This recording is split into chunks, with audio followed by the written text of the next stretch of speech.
Hello and welcome back.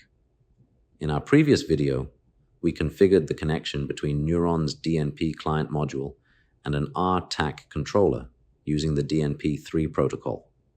Today, we'll show you how to configure tags from the RTAC controller and integrate them into the N3uron data model. First, we need to identify the object group and variation for the server's tags. For example, the first tag we'll configure is a binary input, which belongs to object group 1 and variation 2. If needed, you can follow the same process to identify other tags, object groups, and variations as you proceed.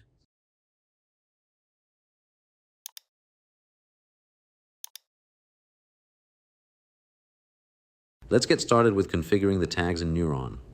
I'll navigate to the Tags Configuration subsection under the Config tab. The first tag we're going to set up is the binary input.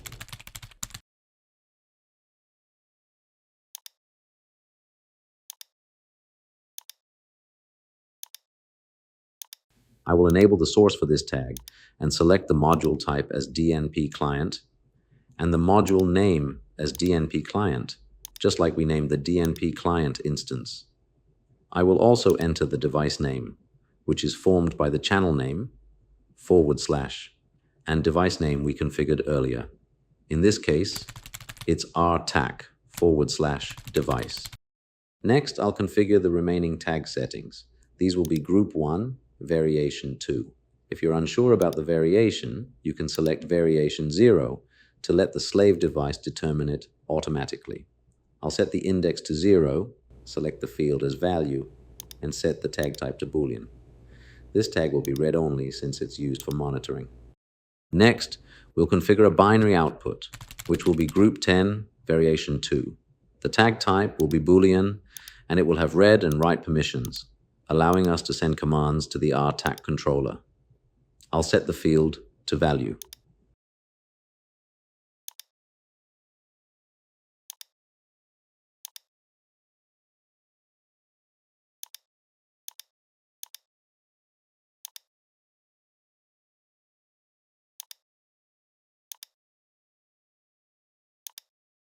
Finally, I'll set up an analog input, which will be group 30, variation 1.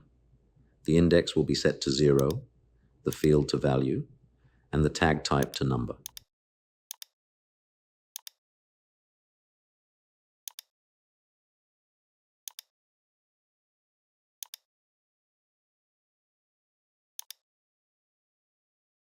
For all of these tags, I'll leave the scan rate at the default value. When everything is set up, I'll head over to the Data section and switch to the Real-Time tab to confirm the tags are being read and updated properly. As expected, the tags display their values correctly, and the binary output tag lets us send write commands to the controller. And that's it. We've successfully configured the tags using N3uron's DNP client module. Thanks for watching, and see you in the next video.